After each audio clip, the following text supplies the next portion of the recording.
country you go, right? Yeah,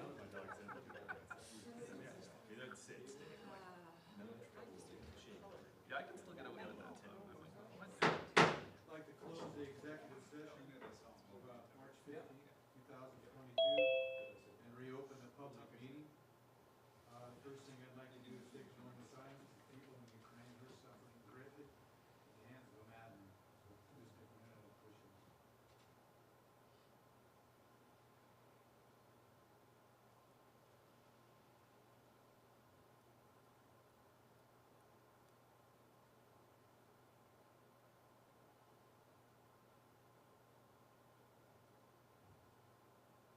Thank you. Thank you. I would like to give the advisory committee meeting schedules for public comment. The Marina Advisory Committee, the MAC meeting will be April 12th at 6 p.m. on Zoom. That's correct. I'm assuming it is. And the Bellingham International Airport Advisory Committee, BIAC, will be April 14th at 4 p.m. also on Zoom. I'll take a roll call. Commissioner Shepherd. Here. Commissioner Bell. Here. Commissioner Briscoe is present. Speaker's off. How about now? Can we hear me now? Okay.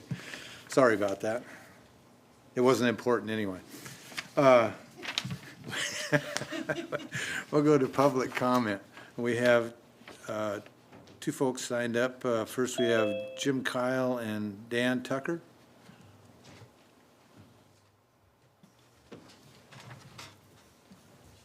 Good afternoon, Commissioners.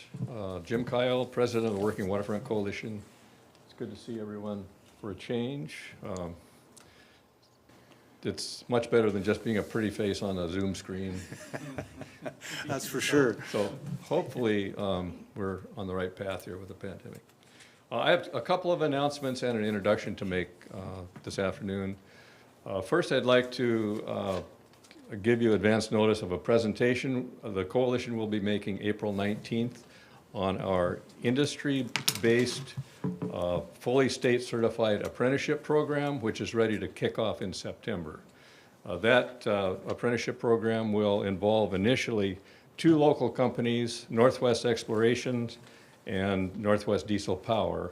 I think the numbers for each are 4 apprentices per company. And those apprentices will be working, earning a living with those companies while they earn a certification as a marine service technician, eventually dependent on the curriculum provided by the Quadrant Maritime Institute of British Columbia, which is a long-standing program that has been hugely successful. It's very comprehensive, and we have purchased the right to use that curriculum. So we're really excited about finally getting that started. So that's April 19th, and you'll learn more about the program then. Previous to that, April 12th and 13th, we are sponsoring a fundraiser at Drayton Harbor Oyster in Blaine, and the apprenticeship program will be the primary recipient of that fundraiser. I wish that we were presenting to the commission about the apprenticeship program ahead of time. That was originally scheduled, but because of the canceled commission meeting, that won't happen. But there will be more details available at the fundraiser as well. So that fundraiser was, we tried that on a limited small-scale basis last year at Drayton Harbor Oyster under the Oyster Dome. It's an outside venue, and it really worked out very well. So we're expanding that, and you'll be receiving information. I don't think tickets are available yet, but they will be soon. The food was fantastic, especially if you like shellfish, but it was a really good time, and we hope the commission and the staff will be well represented there. Jim, what was the date on that again? April 12th and 13th. That's a Tuesday and a Wednesday. There will be afternoon and evening sittings, 4 different sittings. You should be receiving an email. You should have received one already called Waterfront Wednesday. We'll make sure that the information is available. Next, I'd like to make an introduction. This is Dan Tucker. I've been trying to explain why I have so much trouble with his last name. I really know it well, but I'm capable of spitting out the wrong one at any given moment. Dan has a history, an employment history. Well, first of all, he has a degree in graphic design. He has an employment history that includes working for nonprofit maritime education associations. He has also served as service manager for Bellingham Lock and Safe, and he has worked for a medium-sized cruise company called Uncruise. He's a licensed 100-ton Coast Guard captain. So I was planning to just turn this over to Dan for a few comments, but this morning, thanks to Dan's connections, we've received an email that presents a significant opportunity for the port and for Whatcom County. And I'm just going to turn it over to him and let him explain what that is. It's all yours, Dan. Thanks. Morning, gentlemen and ladies. It's good to be here. I will be taking over Deb Granger, if you are familiar with her, her role as program manager at the Working Whatcom Coalition. And that transition will be steadily happening throughout the rest of the spring here. But back to what Jim just mentioned about the Can I email. interrupt you just a second, Dan? Could you give us your full name and your address, please? We need that for the record. Oh, absolutely. Dan Tucker, and the address is 2620 North Harbor Drive Loop, Suite 26. It's going to be our office location. Thank you. And then for that email that Jim just mentioned, I did receive word from the CEO of Uncruise Adventures, who's a good friend of mine, saying that they were looking to relocate their spring and fall departures from Seattle to Bellingham for the 2023 sailing year. That would be about 10 departures he's estimating for the first year, and possibly to go up the following years if things go well, but he will be looking for berthing space for those vessels during their turnaround. If you're not familiar with them, they run about, must be 7 to 10 boats, I think, that do anywhere between 60 to 80 guests with 20 to 30 crew apiece. Their turnaround days are logistics productions, so they will need fuel top off, water top off, both diesel and gasoline. They would need pump out stations for vessels up to 250 to 300 feet. And they would need trash and recycling services, laundry services, anything that a cruise ship might need to turn around on a day, as well as guest luggage, onload, offload, and guest onload, offload. So the logical spot that I had recommended to him was to look into the terminal and the Fairhaven down there. But I wanted to just bring this up to you guys. I'd love to email with you this week and maybe start the ball rolling on ideas and how we could help support that. And maybe that would bring a lot, not just to the Fairhaven terminal, but also to all those surrounding businesses where their guests are going to be flying in and out of town, staying at hotels, renting cars, dining out, etc. So I thought that was exciting news. I wanted to share that with you guys. Thank you. Yeah, if you give me a buzz, you, Dave Warder, and I can sit down and talk. Cruise terminal may not work depending on the length of the draft, but we'll need some details to look at that. Absolutely. I'd be happy to get them to you. Thank you, Dan. Any questions? Just for Jim, was the marine trades apprenticeship program, did that get the certification? I knew we were going through the state and trying to get certification. Did that get completed? Yes, after several steps backward and forward and sideways, we have full state certification. It was a very frustrating process, but we're there. Good. As to be expected, but yes, congratulations. That's a big deal to get that program here. You know, we've been working towards this for a while. We know we need more depth of employees in our harbor. There's strong demand, and I really appreciate the work that's taken on the whole team's part. I know Debbie's been involved in this and everyone else to get us where we are. Yeah, thank you. She certainly has done the bulk of the work. And we realize there may be a need for different programs that work in different ways. This one's industry-based, specifically industry-based, as opposed to higher institution-based. So Sure. Each approach has its advantages and its disadvantages. But yeah, we're really happy to get to this point. Thank you. Thank you for your support. I don't think your shoes are big enough, because you're going to be filling some pretty big shoes. I have started to look for a larger size. You should probably work, some extenders would Well, Dan, welcome aboard. We're glad to see you trying to fill those shoes. And anything we can do to help you, let us know. That's one of the reasons we're here. And Jim's, thanks to you and the group for moving forward and getting this underway. I know it took a lot of time, a lot of hard work, so thank you. That's all we have on the list for folks that are here. Rob, do we have anybody online that wishes to speak? Yeah, if you're online and you wish to make public comment, please unmute yourself and speak up. Doesn't look like it, sir. Okay, having heard none, we're going to move forward then to our consent agenda. Carrie, if you please. Motion to approve consent agenda items A through G. Mr. Bell. I have no questions. Taking a lot off our plate this consent agenda. Been a long time coming. Yeah. No, I don't have any questions either. I don't have any questions either. The questions I did have were answered previously, so if you please. Motion to approve consent agenda items A through G. Mr. Shepherd. Yes. Mr. Bell. Yes. Mr. Briscoe's a yes also. Carries 3-0. So that means that we have someone up, huh? Yeah. We haven't seen him in a while. Yeah. Brian Gowron is going to give a Waterfront District update.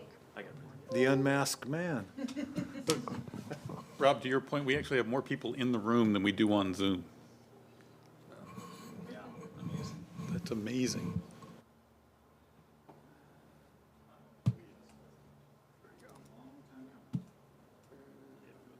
This one. Yeah, now you just got to share the screen, right? Now that it's up. Or this is the agenda, sorry, that was a, Sorry. yeah, close that one, All the bouncing mouse. yeah.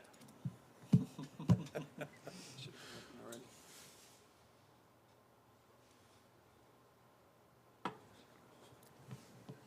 Zoom. You can do it. Sorry, yeah.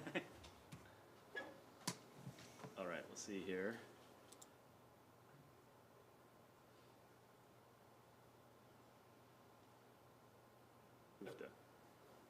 This, minimize this guy. One of those, yep. Okay. All right, thanks. All right, thanks, Commissioners. Brian Gowron, Director of Environmental and Planning Services. Yeah, and so thanks for bearing with, this is kind of ironic, going back to old technology and saying, please bear with me while I figure out how to use this versus Zoom. First, just great to see everybody in person. I think just to echo that, it's been like literally almost exactly 2 years since the last time I had a presentation in front of the commission down here. So excited to do this again, and we've done a few on Zoom and all that, but it's good to see everybody. So I was going to jump in here, have a presentation on just a general update on the Waterfront District. Over the past few months, we've had some project-specific updates. The board mill building, the amendment to the master development agreement with Harcourt, that sort of thing. But this is really one of those step back, kind of what's going on, generally speaking. Really wanted to highlight to the commission, there's a lot happening. It's great. We've definitely moved into implementation mode into the Waterfront District. You'll see a lot of the fun stuff that we've got going, as well as some of the kind of short, mid, long-term planning things. Not big sub-area plan level planning, but really helping guide the next 5 years of decisions, like in the marine trades and that kind of thing. So a lot happening, and so only a couple agenda items today, so hopefully I'll still be brief, but feel free to jump in anytime, ask any questions as we go through this. So. You know we will. I know. So this is what we'll plan on going through, kind of going north to south in the Waterfront District. So I'll talk a little bit about the marine trades expansion and master planning related to the ASB in that area, then jump down into the downtown waterfront, talk just a reminder on where we're at with the master development agreement with Harcourt, where they're at with their projects, the waterfront residential and the upcoming projects that they've got. Talk a bit about the interim uses that we've been working on, trying to activate the site. Some really fun stuff happened in there. We're looking forward to a really great summer. The board mill RFP, there's been an update on that, but just kind of where we're at there. The Millworks projects, the Mercy Housing project, as well as we are starting to do some staff work on the alcohol plant, so I want to make sure the commission's aware of what we're working on there. Then just kind of a summary of some of the other miscellaneous things that have going. So you can see just by this list alone, there's a lot happening, which is great. It's a lot of fun to work on. So on the marine trades, land use and master planning, where we're at right now, based on the resolution that the commission made a few months back to move from the large-scale marina in the ASB to an expansion of marine trades into the ASB, that land use decision, that spurred kind of next steps of work. One of those being working with the Department of Ecology on the cleanup modifications, and that's underway. We're working with them right now, and we'll be bringing forward a amendment to the cleanup action plan and other documents related to that here this summer, hopefully. So that's underway. Ecology's working on that, and that's kind of on its own parallel path. But what we've been doing is then we have some land use decisions to make. You got the general direction to move away from a marina. We've got a lot of work to do. We've got about 17 acres of new property that'll be coming online in 4 or 5 years after the cleanup's done. There's a lot of work to kind of figure out how that whole 55 acres plus the new 17 really functions. So we've issued a request for professional services for consultant support to help us with that. Because, we've got some ideas we talked through generally, but there's a lot of things that we need to look at. So we've got responses to that, and hopefully in the next week or two we'll have a team on board to help us kind of walk through that process. And what that'll look like is, generally speaking, we'll be looking at how the existing uses function, how that'll function with the potential uses in the ASB, what kinds of needs for utilities and infrastructure are needed to access the area in the ASB plus the in-water basin adjacent to it. Things like travel lifts, what kind of loading is needed for that? What are the circulation patterns in that area? Turning radiuses for big vessel movement, all that kind of stuff that we have to kind of just walk through. And that'll take some time.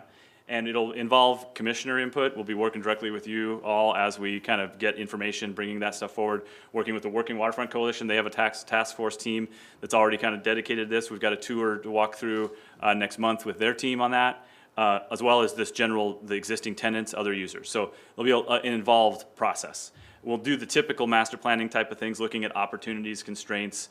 There are some serious constraints there. There's no real arterial routes through there. How do you get circulation? There's grade changes. There's a big grade change between where the warehouse is and where the two sides where Colony Wharf is and Hilton Harbor and that sort of thing. So how does this area going to function? So we'll be looking at that as well as then basic infrastructure type of thing. So a lot of work coming, more to come. Just want to let you know that that's actively being worked on, and we're getting a team on board, the next couple of weeks. And slip and slide. Yeah. Well, you can add it to the list. We're in the planning stage. That's the beauty of that, right? Ryan, for the basin, are we able to accommodate any slips in there if we're going to be using this for, if we're going to put in a travel lift and we're going to have ships that might come in? Will we still have capacity for any moorage in there? We've had some discussions of, maybe some of our commercial fleet or some other portions of trying to look for more space out of Squalicum, which is always full. Right. Do we have any bleed over capacity? I think so. That's definitely one of the things that we have on our menu of options out there is moorage and what that looks like, and what we definitely would need some feedback on what's the critical mass for that type. What's the type of use like for that? Would it be for commercial vessels? Would it be for recreational moorage? That kind of thing. But yeah, there's definitely the capacity. I mean, it still has a fair amount of space in there. It just depends. Once we start making certain decisions like that, then that precludes other things potentially, right? So that's one of the first steps, is to go through that list of potential uses and say, okay, if we do this one, what comes off the list? And then so we can start to identify things that we want to focus on. So all those options are still on the table for sure. Well, didn't we tell Department of Ecology we weren't putting a boat basin moorage in there? Well, what we said was we were changing from the full basin to a change where we have the confined disposal facility using part of that basin. It still is on the table. It would be a smaller moorage area, but it still, in theory, could be used for that. It may not have the critical mass that you need for a full marina operation, though. So that's exactly the type of questions we're going to be using this team that we're hiring to help us. They'll do market analysis, kind of all the technical stuff that it'd be helpful for decision making. What's a rough in-water acreage versus upland acreage? Right now, we're right about 17 acres on both sides, and that's you give or take. And then some of that depends on where exactly we have that wall, and some of that depends on the amount of dredge material. So where we draw that line depends on the volume of dredge material. And there's some decisions to be made on, you wouldn't want to necessarily build it and then have to bring in a bunch of fill to raise the grades, because that would have a significant expense. So we're fine tuning that detail right now. But in general, it's about 17 either side. And how does 17 compare to like our inner harbor or outer harbor? That's a good question. I don't know that one, but I can take a look and get back to you. It would be useful for me to just Sure. see kind of a footprint. Yeah, Is that's that a great idea. target And for me maybe that's to one of the first things understand? we'll do with the master planning team is to kind of overlay for reference kind of scale. Yeah. Yeah. Okay. Okay. Then moving down across the waterway down into the downtown. Oh, sorry, Commissioner. Yes. Yeah, I just noticed that you still have sanitary services. Yes. You know, the big blue trucks are still in the modified picture. Has there been any discussion about how we can hold on to the Yeah, not yet. I mean, that's another part. That's one of the constraints. You know, different property ownerships down there. PSE has a substation, all those kinds of things. So that'll definitely be another one of the topics. This one is kind of existing conditions plus the filled. So yeah, that's one of the constraints, and it does constrain kind of the access route. Even it really gets pretty tight next to the warehouse. So That was my first yeah, point. yeah, And so we probably ought to take a look at who owns what where. yeah, for sure. That's definitely on the list. Did you have anything to add? No. Yeah. Yeah. A lot of where those blue trucks are parked right now, including their employee parking, is on port leased property. So I'm not sure the length of terms on those, but they're very short-term leases. So we could pull the trigger on those anytime to get that back. Now, the footprint of the building itself is not owned by the port. That is owned by Paul. And the land? The land, yes, sir. Yeah, sorry, the land as well is owned by him.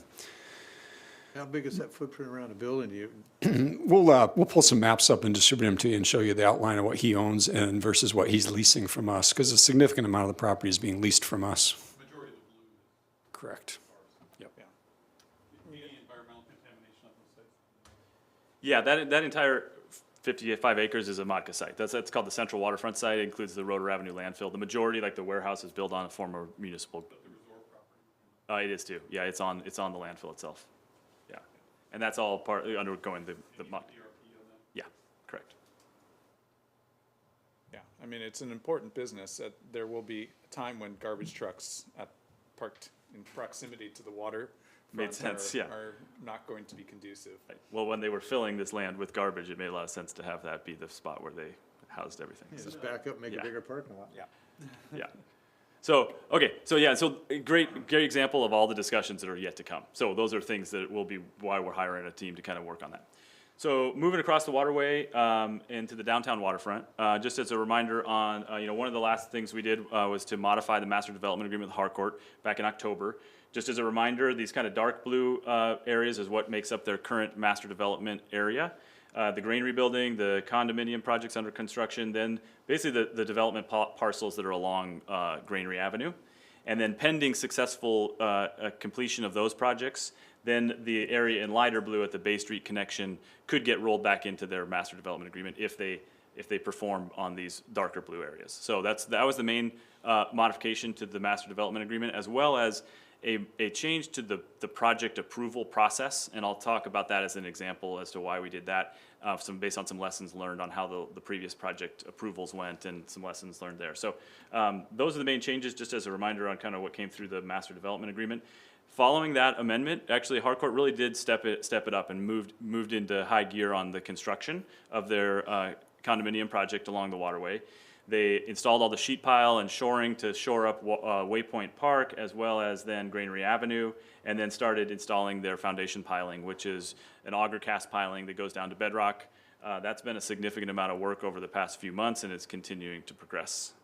Did you have a question, Commissioner? Or you were looking like you were? Okay. And they are making really good progress. So based on our last progress report from them, about 60% of the foundation piling has been installed, and they've been moving from the Waypoint Park side down towards the south end. And you can see kind of this was a recent photo, and they've really kind of made significant amount of progress, and are hoping to wrap that up in the next couple weeks. And then you'll start seeing foundation forms being set for rebar and the actual vertical construction of the parking structure to start. Still anticipating it from November of last year, still a 2-year run before they get an occupancy permit. Is that still Yep, anticipated? they're tracking that, and we have regular updates with them, and they're updating their schedule and showing where they're at, and they're hitting the milestones of what they had put into their project schedule that was included as part of the last amendment. So so far, and they haven't come back with, hey, we're having a hard time with this, that, or the other thing. They really are moving along. Under about a year and a half, though, October of '23. Yeah. And that's for the first 2 buildings. Yeah. Yeah, I just don't want to lose sight of the fact that we negotiated that agreement. Oh, yeah. And it's going to be real easy to see progress, and they'll miss the mark at some point, and we'll forget that we were treated very poorly. Right.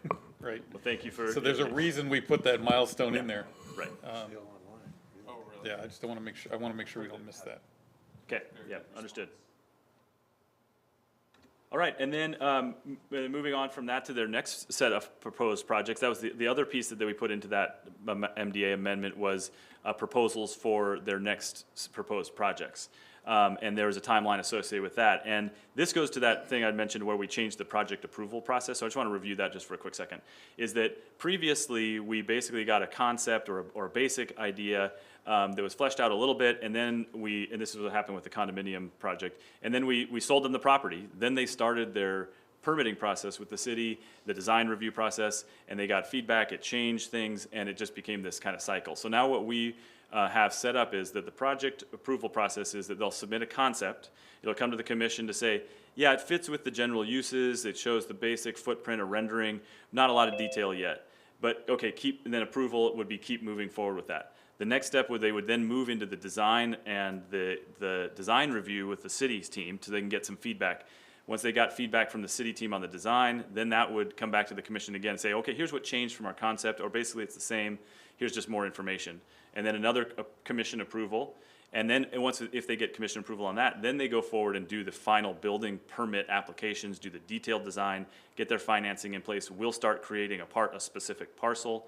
And then once that building permit comes in, they have their financing in place, then we sell them the property and the project goes on a very specific project construction schedule. So that's where we're at right now, and their obligation under the schedule is to submit their next design concept, which is that first step, very kind of high-level concept, to the port by the end of this month. And we've been working with them, we're meeting with them kind of weekly now to kind of refine where they're at on their design concepts. Then their next 2 projects are slated to be, these 2 blocks at the corner of Granary and Laurel. And that would cover projects 2 and 3, 3 and 4. Granary being 1, the condominium project being 2, and then 3 and 4. Right now, they're showing those to be residential, commercial, mixed use, kind of standard what you'd expect to see in the waterfront district. That is the zoning allows for that. Generally about a 5-story buildings with a podium of parking not below grade, but at current grade with concrete podium, and then the building's probably a 5-story building on top of that. The configuration and design will be much next level of detail when they get into the kind of design review with the city and that sort of thing. We're expecting to see that by the end of this month, and that's another hard milestone in our master development agreement as well, so we're tracking that very closely. Is that entirely in their hands, the design? It is. They're using Service Architects, local firm, as well, so we've been working with them. I know they're advancing it though, and so but it's in their hands to get it to us. Does that concept not strike you as being very 2010? It's not 2030. I mean, it's more of a project you would see in 2010. With again, it's the parking and the retail going above. I see the future being very different. Am I mistaken in that? No. I mean, it's a good question. I mean, it'd be one worth when we see the concept. That's one of the questions we'll need to vet through. I mean, it is there is definitely a high residential demand. I mean, in Bellingham, so they're definitely hitting that market. The parking and commercial on the storefronts. It is a question of retail. Retail isn't really a ground floor retail right now. Retail in general is difficult. So what are those ground floor uses? I think you'd still have a really active commercial feel to it, especially if you take what's happening in downtown and the kind of the stuff coming out on the street. If they're thinking about how that interface happens at the street level, and you build something that allows for outdoor seating and that kind of urban feel, I think you could really have a really cool design, along with residential that are there actively using the waterfront district. The parking is a good question. Parking is always a problem, but I think the parking standards are a little out of date, and they're continuing. By 2030, cars are going to be a whole different animal, yeah. Right? And that could be one of those potentials where that podium is made to be adapted to something else in the future if parking demands get less and less. Was your question mostly about the parking or the retail? About both. I mean, It doesn't fit the vision of what I see coming in 2030, which is a more walkable, less vehicle dependent usage. And one of the things that'll come out of this, there was a requirement in the sub-area plan that this, prior to any permits for these interior block buildings, that there's kind of a little mini development plan that talks about those kind of things. What's the pedestrian feel? How is this gonna function all together? So they're working on that with us as well, because now we have, property on the backside of this that also falls in there. So we're helping to inform that discussion as well. Yeah, I'm actually hoping for a more pedestrian friendly, less vehicle friendly Yep. environment. Yep. I'm a big fan of cobblestones and storefronts, Yeah. Oh, Nantucket, coffee shots. Nantucket. Brian, Yep. how does the parcel there compare to in size to the condo parcel? Square footage, I don't have it right off the top of my head. I know that they're looking about 120,000 square feet for each one of these. And it would be a bigger overall development. I can definitely get those numbers and compare them. It's shorter and wider, so acreage wise, it's fairly similar. Fairly similar. Yeah, in this case, however, what also comes along with these next set of developments is they'll have to buy the land to build the local streets and the access points, whereas the condos, they just had to buy the parcel that they're building on the lot line too. Here, they'll have to build, is like your typical development, you'll have to buy the street right away, build the utilities and access points, deed the right of way back over to the city, all those things that come along. So they'll actually be purchasing a bigger parcel than what'll be required just for the building footprints. Where's the city philosophically on this? Do they still want the streets and the thoroughfares and the? Yeah, these are all considered local streets though, so these wouldn't be arterials. So this is kind of the developer and the port kind of role here to say, okay, here's how we want that to function. A lot of those though line up with existing view corridors, so that's kind of established by design that those will go where their current view corridors are.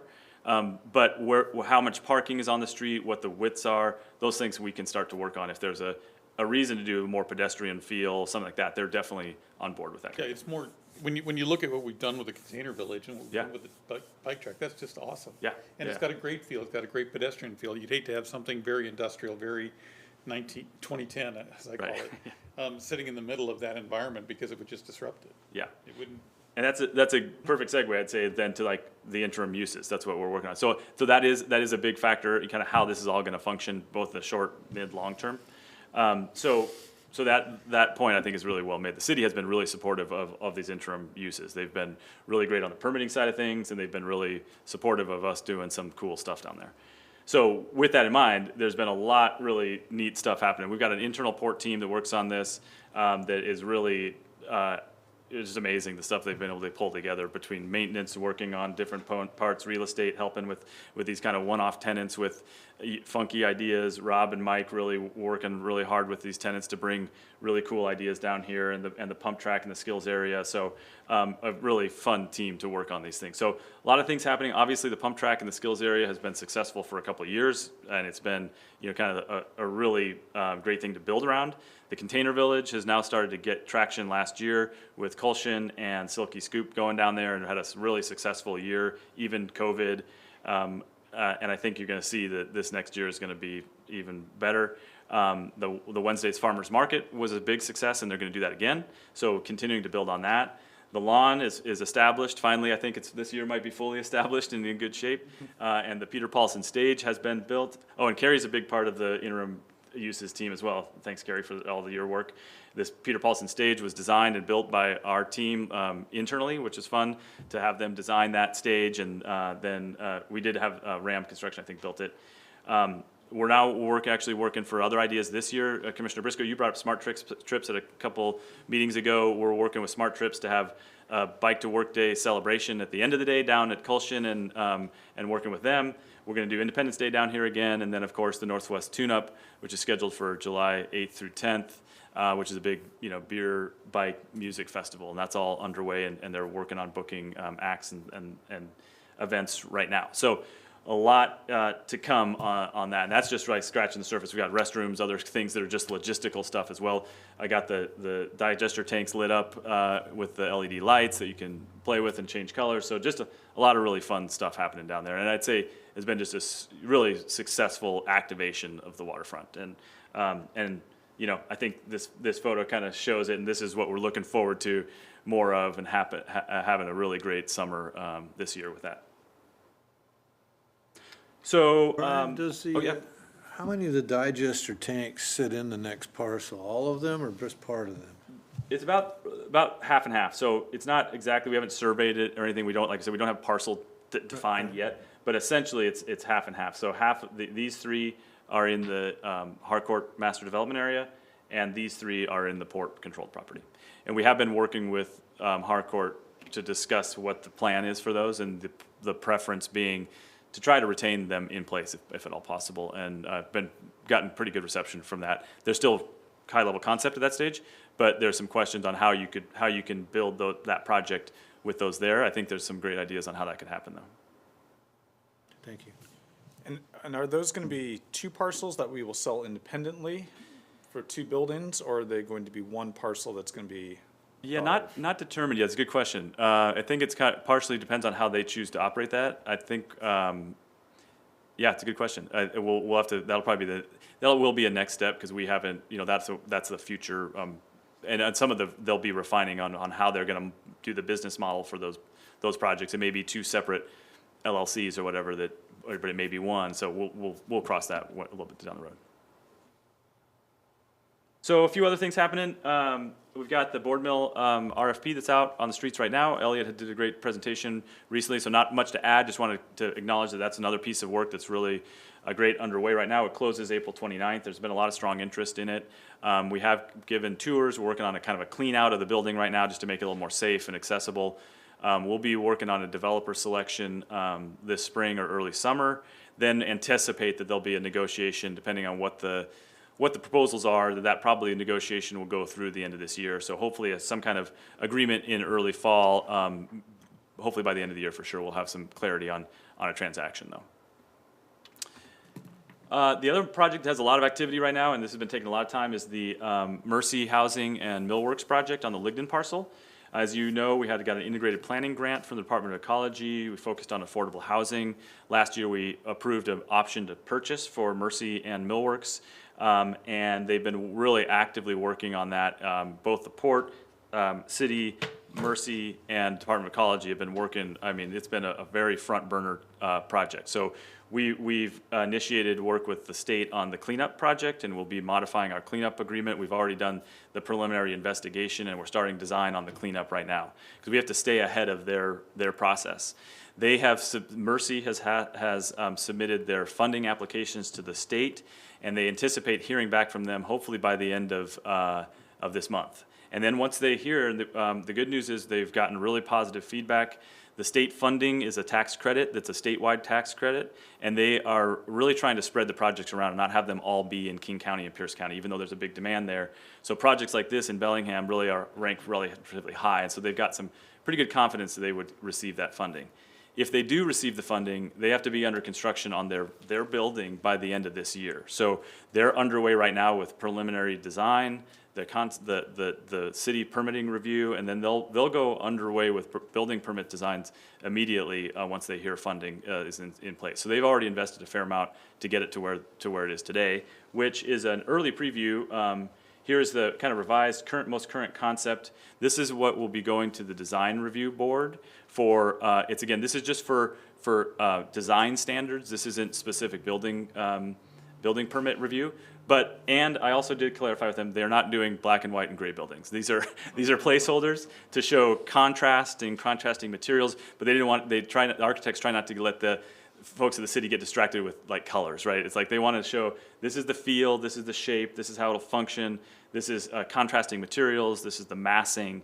And so this is ready to go out to the design review committee. I think they have an April 5th review meeting, and this will go out to notification next week into the public that this is a meeting that'll be had on this project. Can you back up a slide and show me where that footprint might overlay? You bet. So it's basically this section. It's kind of that partial L-shaped And I can circulate to the commission the full design package that has that includes other things like parking and other concepts right now. That still some refinement to do on that. So we're working with them on those things. But It's essentially in that corner. yep. So this is It goes to about half of the pad. yeah. So this is the Cornwall Street Bridge. So this comes down and then to Laurel. So going back up to here, this is the Cornwall Street Bridge. So it basically comes back to here. And then they anticipate parking back on this section. We also have to work with them on what's the adjacent parcel is going to look like and the food campus and where that project is at. So this is really the housing project only, but we anticipated that in the option. Outline the food. It would be over on this side. So depending on right now, there hasn't been much work done on that, and we've acknowledged that with the purchase option that the housing was going to be first and foremost, but the food campus really. Probably the ball needs to be picked up on that one. And so we've been having some conversations with where they at. We'll be talking to them more and more on that project. So this can go independently based on our option. They can split that option up and option just the housing project, which is likely to happen. So more to come on that, but it's really great teamwork and has been very successful. The other thing they have as a placeholder here is kind of on this front corner as a gateway to have some public art. Right now they kind of had like showing like the tile tanks and some kind of imagery with the industrial past. But how that goes, they'll be doing they want to try to make it more than just a big blocky building. They want to involve the public and acknowledge that it's a gateway entrance to the site. Have we made any progress on stabilizing the tiles on those tanks?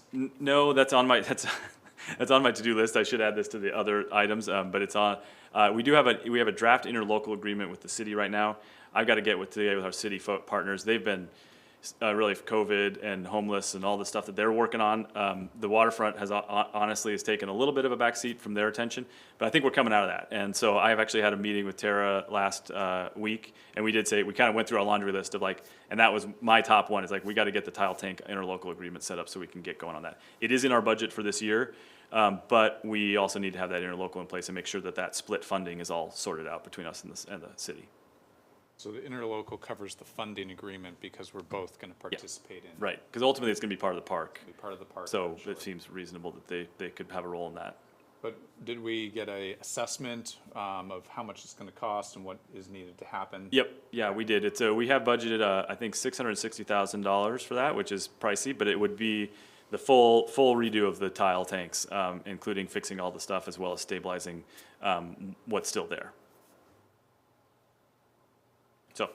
Back on the Mercy, has there been any discussion with Tara about what her plan B might be if the food campus does not come to fruition? Well, I think no, in the sense that that's really would be a port decision. Where the way we have that worked out is that we have if that option doesn't get exercised, then that's still port property, and then we've got a discussion to have. So the preference would be for a community benefit type of project there, maybe additional affordable housing, maybe Mercy Phase 2, but that's all a port commission discussion, because if that comes back to the port, it's still port property. Do you have a feel for that?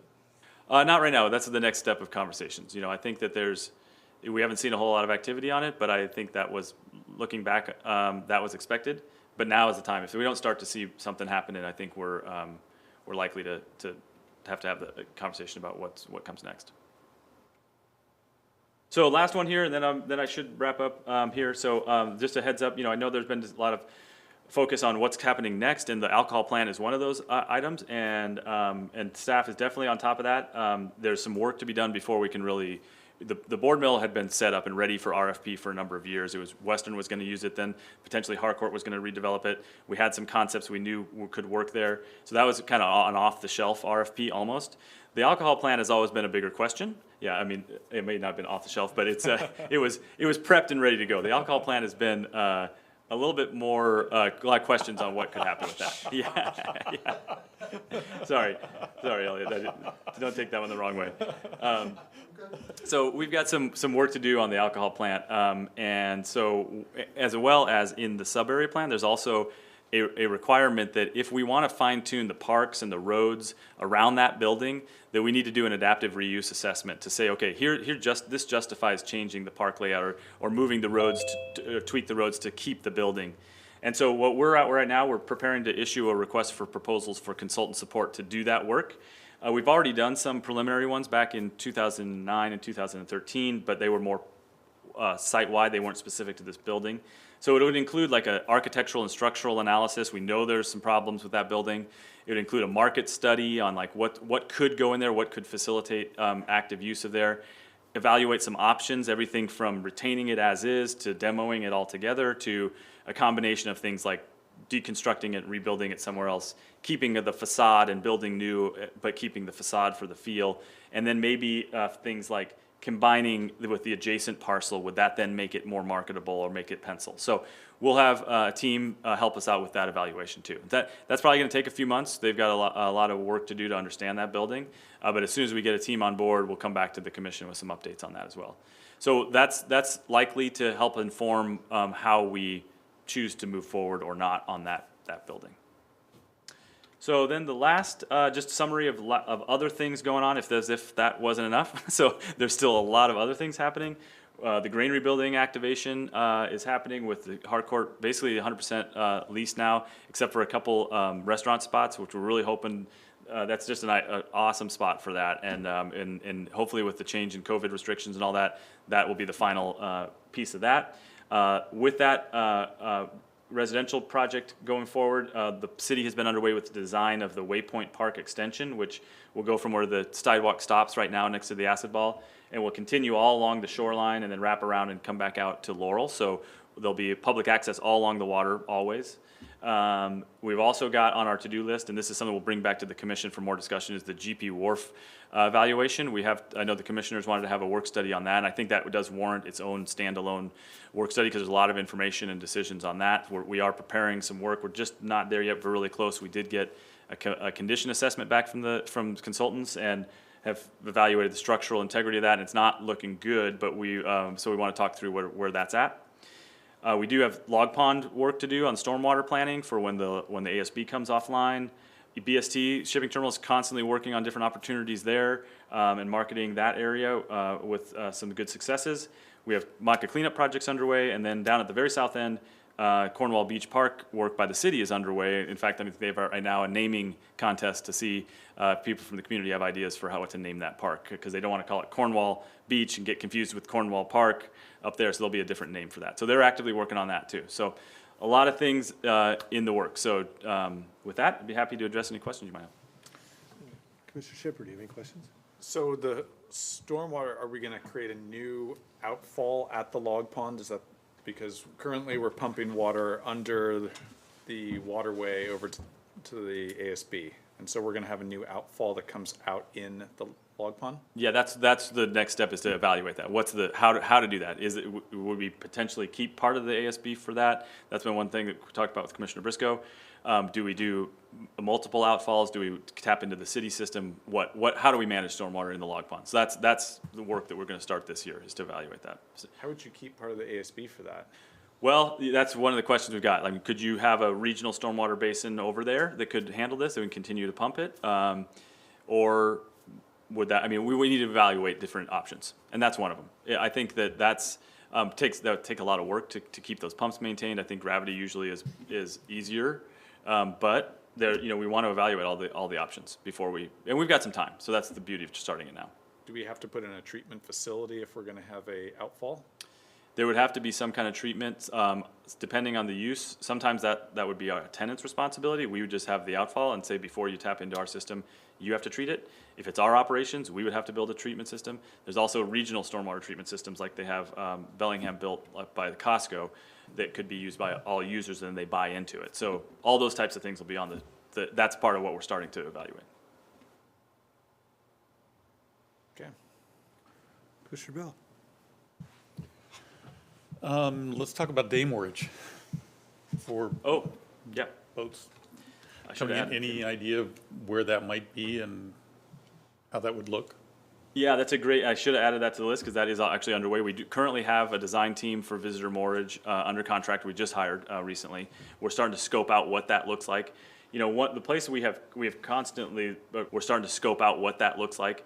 The place we have constantly kind of fell back to is kind of in the area in and around where the GP Wharf is now, to stay out of the way of the barge operations at C Street Terminal, and then it's too shallow to be up at the head of the waterway. So somewhere along here, depending on what we choose to do with the GP Wharf, which was a big part of that, kind of that GP Wharf discussion. I think it's GP Wharf, visitor moorage, public access, existing industrial uses, the marine trades on the other side. So all those are a package of discussions that we need to have. So which is why I think it's a standalone discussion. But that's the area we're focusing on that likely to be. Good, thanks. The plan for the alcohol plant and the areas beyond, are we bound by the plans that were put in place years ago for those areas? I mean, are we still looking at the same roads, the same layouts, the same basic designs? Or are we taking a fresh look at that? Yeah. My hope is that you're going to say, yes, I'm looking at this fresh. Yeah. As though it's 2022 and not 2012. Right. No, yeah, we definitely are. We're looking at, the team is, one of the first steps for that, though, is that's why we're doing that alcohol plant adaptive reuse assessment, is that will then inform and justify, okay, now we can tweak this way and that, and look what's the best fit. If the building's gone, that may be a different location, right? So so that's the first step in that process. And so that's built into the sub-area plan by design too. We all recognize, even the city said that those local streets can be tweaked and moved. The ones that are in the view corridors, those are the ones we don't want to touch, because that's a sub-area plan amendment, which is a 2-year process. So those are kind of locked in, unless we could always do that. It's just going to be eyes wide open that it would take a long time. So those interior roads, though, we're looking at different options for how that impacts parcels, all that kind of stuff. Great. Yeah. Yeah, and I'm not personally vested in the alcohol plant, so if the option were to take it down, it would give us a whole different vision for that area. Sure. Yep. I may be the only one in the city, and I may have people firebombing my house by saying that, but that's part of the process. But for sure. yeah, it's an old building that I'm not sure is going to be worth keeping. Hatchery, any discussion about?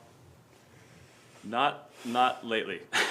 I would say not in the waterfront district as something that's been a front burner issue or topic. I know that there have been discussions with the existing hatchery on kind of how their operations are going, but there hasn't been a lot right now on the like in the log pond or some of the other ideas now. Doesn't mean it's off the table. It just hasn't been on the top of the list. That's fine. Okay. Well, Brian, that was a very informative presentation. I have a question on the GP wharf on the south end of the wharf on the inside, the east side of the pier. Do we have enough water to put that visitor moorage there? Yeah, that's one of the ideas for sure. I have to look. It does get pretty shallow there pretty quick. It may be for smaller vessels. It's all a lot of the visitor moorage discussion. I think is also going to include what are the uses we want it for. Is it just pleasure craft? Is it off the dock fish sales? Is it some of these smaller cruise kind of island cruisers? What is it? Is it like the Drew Schmidt type of whale watching vessels? So that'll be part of that discussion to inform that. There is an opportunity, I think, to have some kind of moorage on the inside there, and that's been one of the ideas for a while. Does it need roads? Do you need road access to be able to get in close proximity? Because anywhere on that north side, you've got park, and you don't have any road that you're going to be able to drive right up. Yeah, that's a good point. Road access, parking, drop-off zones. I mean, again, these are all great examples of the things why we need to kind of have some sessions to talk through, like what are the different elements. But that's one that parking alone or access. We do anticipate the potential to, have to access the backside of the board mill building for the responses from the RFP.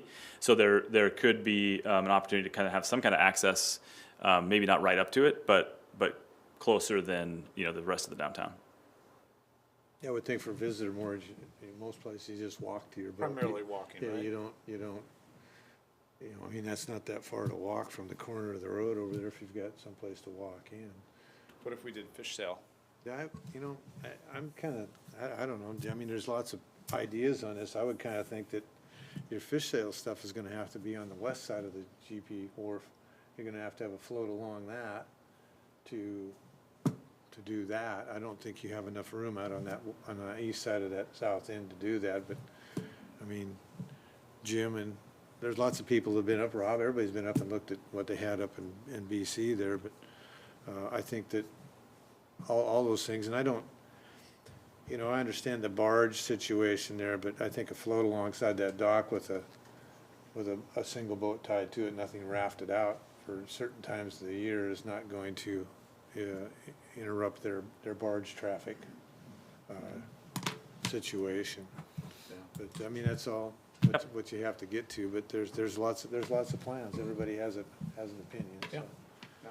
But I don't know for visitor moorage that you need to be able to drive right up to your boat. I mean, if you got a mega yacht, maybe, but I don't think we're gonna get those guys in here. So I'm not booking mine there yet. certainly you have to have emergency response availability, some way to get to it. But Okay. anyhow, other than that, I got a couple more. Can I ask two more? I got one more here, and then I'll let you. The stormwater.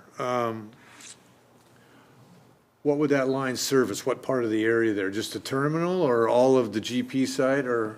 Yeah, mostly the log pond area right now. So like everything that's back from not the shipping terminal itself, but the former GP property that's in the log pond area, that all currently drains to the ASB now. Okay, So but- the things in the downtown waterfront here, some of that does as well, but that's slowly coming offline, and that's been by design. So as projects get developed, they unplug and then they plug into the city, the new city system. We don't have like a city infrastructure plan on that side of the line, really, because that's kind of the light industrial. So that's one of the questions is where does all that stormwater go when the ASB comes offline? And so some of that is how are we planning on developing, how are we planning on using it, that kind of thing. So what's going into the ASB pond now is gonna decrease significantly once everything else is offline and goes into that infrastructure that's there?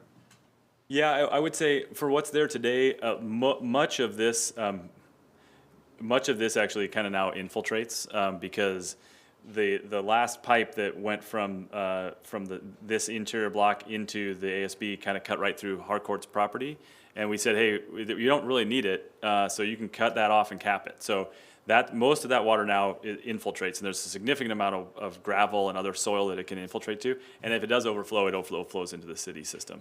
Okay. So really, it's the log pond area is the majority of the stormwater that's going in there. What kind of gallonage is that, or do you have any idea what kind of cubic feet of water or how much? I don't. We probably do have some estimates based on the permit for the ASB, so I can look that up, see if we can get something for you. Okay, all right. Go ahead, Commissioner Bell, that's all I had. Yeah, would still love to discuss with the city, and I see, Mr. Mayor, you were on the call, so I expect that you're listening. I would still love to see the trail between Blodell and connection to the waterfront, especially with the cleanup of Cornwall. I would love to see that area connected in some way, shape, or form. So I'm hoping that's a part of this discussion. Boulevard, Oh, sorry. Yeah, Boulevard onto the waterfront, because that would be a perfect application for that. And then that also brought to mind then, what are we doing with the Loving Cultural Center and the property for that?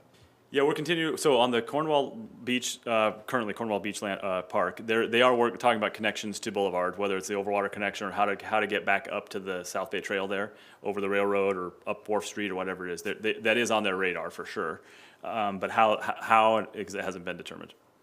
On the Lummi work, we are continuing to meet with them regularly and talk about opportunities down here in the waterfront for a cultural center, whatever kind of ideas they want to bring to the table.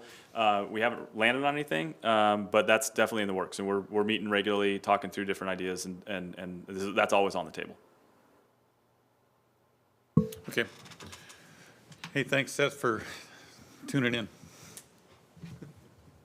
You're welcome. Thanks for bringing it to my attention today at the mayor's meeting.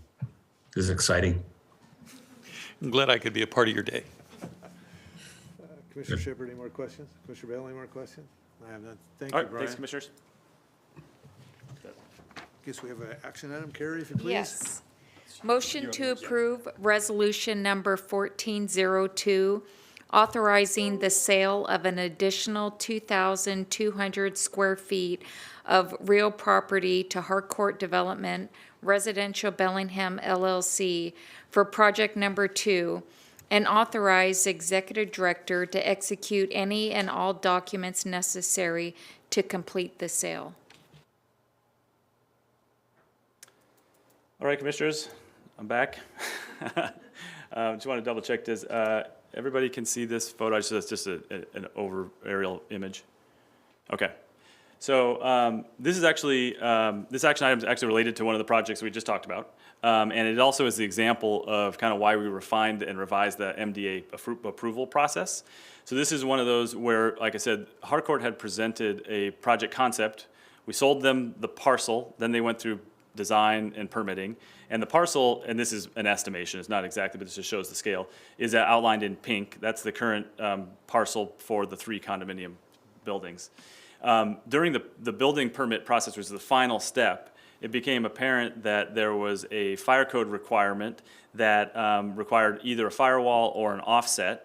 And all the parties, architects, Harcourt, Port, people involved, had assumed that because that is bound by, designed to be bound by the park, that fire code wouldn't be required. But because a building could be built there, in theory, that was a code requirement they would have to meet. So we worked to collaboratively, the city, Port, Harcourt, all parks, all worked together to address that through an approach to essentially sell them an additional 20 feet of property. They would have a restrictive covenant that would limit buildings on that they would own it. It would function as open public space. It would actually be an amenity to their building because their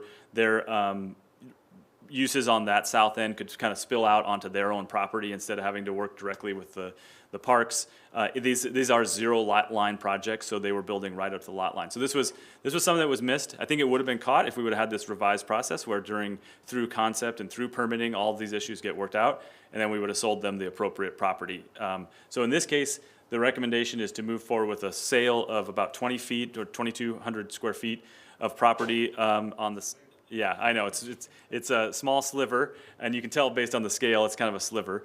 The Parks and City team are on board with that. We're working on a lot line adjustment right now just to basically move that pink line out to encompass where that blue rectangle is. Yeah, so I think it's a good solution. It meets everybody's needs, and the projects can keep moving forward as designed. From a port revenue standpoint, the value of the property is established based in the MDA, so that's already established, and it's about $52,000 for that property sale, including or plus any additional costs. Because this benefits really Harcourt, it really wasn't for the port. We were helping them out. All the closing costs, additional surveyor work, they're all covering that as well, and that'll all be collected at closing. We do have the purchase and sale agreement ready to go. We are scheduled for closing within the next week or two, pending commission approval on this, and staff does recommend approval. Okay, so this probably cover our GP wharf repairs, huh? Yeah. Yeah, right. Commissioner Bell, any questions? Commissioner Shepherd, any questions? Did we have any huge plans for these 20 feet prior? No, it was gonna be public open space park anyway, so that's kind of what it's gonna stay as. It's just gonna be in Harcourt ownership. Yeah. Okay. That's all my questions. I have no questions. Carrie, if you please. Sure. Motion to approve resolution number 1402, authorizing the sale of an additional 2,200 square feet of real property to Harcourt Development Residential Bellingham LLC for project number 2, and authorize executive director to execute any and all documents necessary to complete the sale. Commissioner Bell. Yes. Commissioner Shepherd. Yes. Commissioner Briscoe is yes as well. Thanks, Commissioners. Thank you, Brian. So I guess we're to that point for end of meeting public comment. Do we have? So I got a quick note in the chat here from Tiffany, our Director of Marinas, and she says the inner harbor is 33 acres. So about half that size. Yep, so 17 would be about half that size, yep. Sorry, Commissioner. Okay. Okay. Thank you. Public comment, do we have anybody online, Rob, that wants to? I see just employees online, and then the mayor was on there, but I'm not sure he still is. We have somebody trying to get in the door. Can you just, in case they're trying to come in here, So, no, sir, I see just employees online. Okay. just walk that way? Anyone here in the room want to say anything? Tamara? No, Joe? Nothing? Okay. All right, seeing no public comment, we can talk about other business, gentlemen. Do we have any? Commissioner Bell, I know you got some. You gotta have some. Mine's pretty quick. We are taking another run at the housing proposal put forward by the Building and Development Committee. And I just want to make sure that everybody's aware that that's going forward. It was presented 3 years ago to the county council and they summarily dismissed it. And I just think it's going to get a little bit more attention this time around, and I'm hopeful that we can be supportive of that effort because it's certainly necessary and a lot of very bright people put it together. Maybe explain a little bit for the folks that might be watching and those Yeah, of so us that the- might not be into. Business Development Committee essentially is a committee of local business people who come together for the economic development of the council. And they took on as a task about 3 years ago how to increase housing and what were a bunch of ideas that they could bring forward. They put together a document that they took to the county council that outlined a number of steps that could be made, including some permitting revisions, availability, some urban growth recommendations. All of those recommendations went forward with an attempt to try to get the council and the city as well to agree that housing was a crisis, that we needed to move forward on something. It didn't get any traction at the time. It's starting to get some traction now, so it's going to be represented, and it's my hope and expectation that it will get forwarded and those recommendations will get implemented. So. Thank you. Commissioner Shepherd.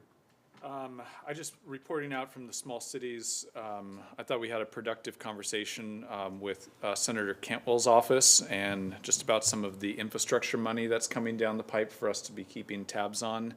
This is primarily money through Department of Transportation grants that are going to be opening, but they're kind of big buckets of money were freight mobility, climate change, emission reductions, culverts, and equity. And so there are a revolving range of dates that are available for those grant opportunities. And some of them have significantly more money than previous years of allocation. There was also one about May 16th of something for port infrastructure in particular. So some for us to keep in mind. And culverts seem to be getting a lot of attention, and the senator, her staff indicated that Cantwell has a particular fund that she has is able to allocate for culverts. They spoke of about $1 billion that she's bringing for culvert repairs in Washington State. I know we have one very close to here over by BCS with Squalicum Creek, which is a salmon habitat creek, and it's a fish grinder right now with the low passage and the concrete slab. And I would like to see us really think about that one as a good upgrade that we can address close to our property that has an impact on a creek system that the Department of Ecology and the city have been putting some real work into upstream, but we still have a significant barrier at the mouth. Yeah. It's also the stream that my kids release salmon into with their school, you know, and other schools participate in salmon release into that water system. And it's just a good opportunity for us to keep working on an opportunity when there is some funding available that won't be around, for years to come in the future. So that was mine. That's it? That's all? That's it. Wow, pretty easy.